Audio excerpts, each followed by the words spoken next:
आज बात की जाएगी सलमान की पहली हीरोइन के बारे में। सलमान खान के करियर की सबसे पहली फिल्म थी बीबी हो तो ऐसी। वैसे तो ये फिल्म मुख्य रूप से रेखा की फिल्म थी और सलमान इस फिल्म में एक असिस्टेंट कलाकार के तौर पर नजर आए थे। इसी फिल्म में सलमान के अपोजिट एक लड़की भी दिखी थी। फिल्म में वो लड़की सलमान की गर्लफ्रेंड बनी थी। उस लड़की का नाम था रेनू आर्या। फिल्म के एक सीन में रेनू आर्या सलमान को बचाने के लिए खुद के सीने पर गोली खा लेती है। बस इसी सीन की वजह से सालों तक रेनू आर्या को सलमान के लिए गोली खाने वाली लड़की के तौर पर जाना जाने लगा। हालांकि बाद में वो गुमनामी के अंधेरों में कहीं खो गई और कुछ बरस तलाशने के बाद लोगों ने भी रेनू आर्या को भुला दिया। रेनू आर्या की पर्सनल डिटेल तो इंटरनेट पर बहुत ज़्यादा अवेलेबल नहीं है, लेकिन ये कह पाना मुश्किल है कि रेनू आर्या का जन्म कब और कहाँ हुआ और इनकी शुरुआती ज़िंदगी कैसी रही। ये भी बता पाना मुश्किल है कि फिल्मों में रेनू आर्या का आना कैसे हुआ, क्योंकि जिस दौर में रेनू आर्या ने फिल्म जगत में कदम रखा था उस दौर पर ना तो इंटरनेट था और ना ही आज की तरह उस दौर में पैपराजी कल्चर इतना ज़्यादा फैला हुआ था।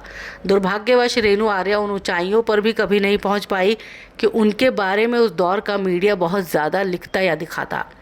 बीबी हो तो ऐसी में सलमान के साथ रेनू आर्या ने भी पहली दफ़ा सिल्वर स्क्रीन पर अपनी मौजूदगी दर्ज कराई थी।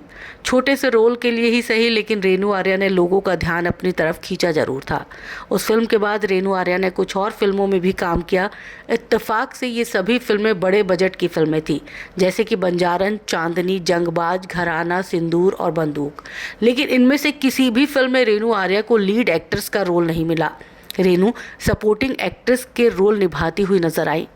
मनचाहा काम न मिलने से रेनू फिल्म इंडस्ट्री से काफ़ी निराश हुई और आखिरकार उन्होंने खुद को फिल्म और फिल्म इंडस्ट्री से दूर कर लिया। रेनू आर्या पूरी तरह से गायब हो गई। उनके बारे में कहीं से कोई खबर नहीं आ रही थी। वो कुछ लोग जिन्होंने रेनू आर्या के काम को पसंद किया था, उनके मन में सवाल उठना शुरू हो गया कि आखिर रेनू आर्या कहाँ चली गई। कुछ दिनों तक लोगों के बीच में रेनू आर्या की चर्चा हुई, लेकिन जब उनके बारे में कोई जानकारी सामने नहीं आई तो लोगों ने भी उन्हें भुला दिया। लेकिन कई सालों बाद, यानी लगभग 28 साल के बाद, रेनू आर्या के बारे में कुछ मीडिया ग्रुप्स ने जानकारी ढूंढ कर निकाली और आखिरकार पता चल पाया कि रेनू आर्या इन दिनों नोएडा में रहती है और अब वो रेनू आर्या से रेनू सिंह बन चुकी है। जी हाँ, उन्होंने नोएडा के एक निवासी से शादी कर ली। उनके पति नोएडा की एक कंपनी में नौकरी करते हैं। रेनू पिछले कई सालों से नोएडा में ही रह रही हैं और इतने वक्त में उनका लुक और उनका लाइफस्टाइल पूरी तरह से बदल चुका है। रेनू की 2 बेटियां भी हैं। उनकी बेटियां बड़ी भी हो चुकी है। उनकी एक बेटी तो गुरुग्राम की एक मार्केटिंग कंपनी में नौकरी भी करती है। रेनू की बेटियों के नाम सलोनी और दिया है। यानी फिल्मी चकाचौंध से दूर रेनू आर्या अब एक पारिवारिक जिंदगी बिता रही है। यहाँ आपको ये भी बताना ज़रूरी है कि सलमान खान को भी नहीं पता कि उनकी पहली हीरोइन रेनू आर्या कहाँ गायब हो गई।